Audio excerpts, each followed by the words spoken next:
זכר חברי איתן לבב, זכרו לברכה. אנו מחבקים בחום את אמו זהבה, אחיו דורון ובני ביתם הנמצאים כאן איתנו בטקס.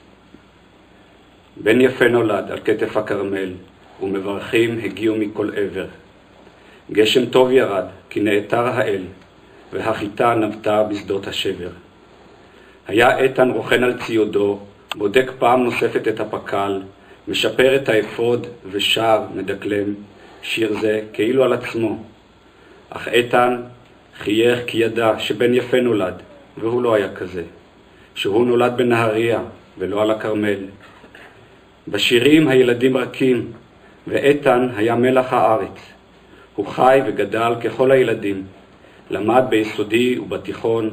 עוד בצעירותו הצטרף לשבט הצופים שבעיר. שם גדל והתחנך, ובהמשך הפך למדריך גאה במעשיו. היה לו ממי ללמוד. מורים לפעילות חברתית וציבורית היו הוריו. אביו חיים, אלוף משנה בצה"ל, ולימים ראש העיר נהריה, ואמו זהבה, מורה ומחנכת ידועה ומוכרת בנהריה. איתן העמיס על עצמו מטען של ציוויים אישיים, למה אפשר לשאוף, לאן כדאי להגיע, מטען של ערכי אנוש, אהבת האדם, הארץ והמדינה, כיבוד הזולת, ההתנדבות לכל, והעיקר, הנתינה.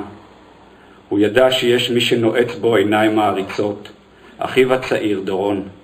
עבורו שימש איתן מופת, מושא להערצה. כזה הגיע איתן לצבא. איתן ואני התגייסנו באותו יום, 2 לנובמבר 1978.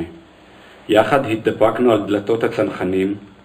כעבור ימים החלפנו יחד נעלינו השחורות בנעליים אדומות, כשידענו שאנו בדרך לסנור, פסגת השאיפות באותם ימים.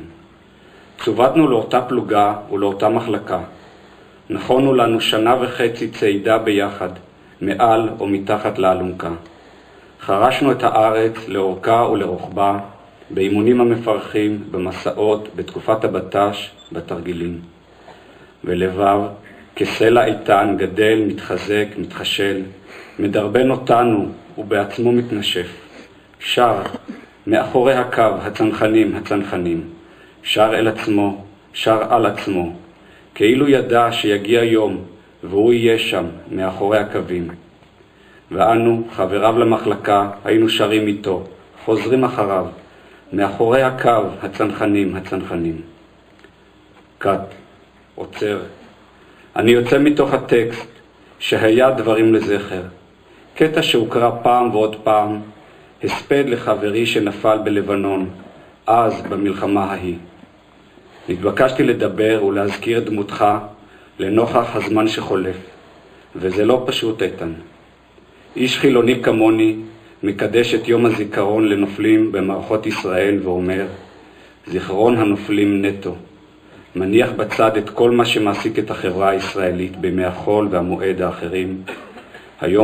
היום הזה הוא יום זיכרון וכאב, בכי וגעגוע. אז כשהיינו יחד בצבא, בתקופת תום נעורנו, במספר מועט של דקות מנוחה וחסד, סביב איזו מדורה וכוס קפה, היינו שרים ביחד. הן אפשר ובג'יפ שעבר, שאגו בחורים כי נגמר. כך, כמו בפלמח אמרנו. איתן, המלחמה נמשכה עוד שנים ארוכות. עוד רבים רבים רבים היו הנופלים. רק כעבור 11 שנים החלה רוח חדשה לנשב בארץ. רוח של שלום, פיוס ותקווה. כבר אמרנו, רצינו להאמין שקורבן חייכם לא היה לשווא, שהנה עוד רגע נגיע לשקט ולמנוחה. אך המציאות האכזרית הכתה בנו פעם אחר פעם. מי שהלך אחרי ארונך, ליווה אותך בדרכך האחרונה, חיבק בחום חברי את אביך ואמך, ולא מצא מילים של נחמה לומר. נרצח על מזבח השלום והתקווה ביום 4 לנובמבר 1995. כעבור 5 שנים, כמעט 18 שנים לאחר נפילתך, יצא צבאנו מלבנון. פעם נוספת חשבתי שהנה השקט והשלווה יתפסו מקומם מתוך חמולת הקרב, יחבקו אל חיקם את הרי הגליל והרי לבנון. רעם ביום בהיר ניפץ את השקט, התנפצה האווירה הפסטורלית ברכס הר דוב, עם נפילתו של בן גזית אלעד ליטבק, בקרב ירי במקום. אותם מקומות בהם שירתנו איתן, אותה לבנון, אותה מלחמה להביא שקט ושלווה ליישובי הצפון. מה אספר לך איתן על הקיץ האחרון?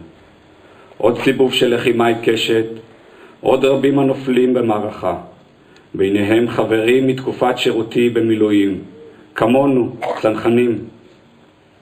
האסון פקד את בית גזית פעם נוספת. אורן ליפשיץ נפל בקרב. אורן, חייל, לוחם, סמל בחן הצנחנים, בדיוק כמוך.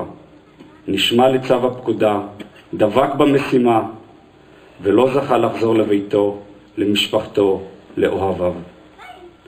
איתן, לפני 25 שנים, שאגו בחורים כי נגמר, ואילו כעת, מזה 9 חודשים, מסתיימת כל יום תוכנית ברדיו בשיר, זה לא נגמר, גם אם לרגע ארוך נופלים מעלינו שמיים. וזה לא נגמר, זה לא נגמר, זה לא נגמר. חולף הזמן, חולפים הימים והשנים, אנו לא מה שהיינו אז. ואילו אתה נשארת צעיר לנצח, חרוט בזיכרוני מאותו יום מר, יום חמישי, 17 ליוני 1982. גדוד 202 פרוס בשכונת מונטה ורדה שבצפון מזרח ביירות. עברה הפקודה בקשר הגדודי להכין את החיילים המיועדים לכך ליציאה הביתה. אני הובלתי את חייליי בנגמש בדרך למטה החטיבה. בקשר יכולתי לשמוע את איתן המוביל את חייליו. יום קיץ חמים עטף את ביירות. כשלפתע החלה רשת הקשר לטרטר בקולי קולות, פקודות, צעקות והסברים נשמעו מכל מכשירי הקשר. איתן ואנשי צוותו עלו על מערב מחבלים ליד צומת גלרי סמען שבמרכז ביירות. צרור יריות פילח את גופו החסון. צוות הנגמש חילץ את עצמו מהמקום והגיע למטה החטיבה.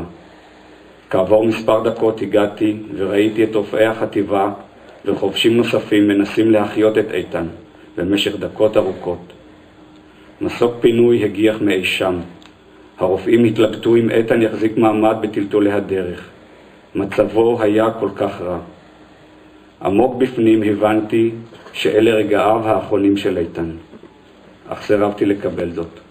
כל כך רציתי שאיזה נס ישירו בחיים, ואני מעולם לא האמנתי בניסים. לבסוף העלינו את איתן למסוק, ובעודי מתבונן במסוק המתרחק, חלפו לנגד עיניי כל אותם ימים בהם היינו יחד, 3.5 שנים, מהבקום ועד רגעיו האחרונים. מאז ועד היום, ותמיד אזכור אותך איתן, צועד, מחייך ושר.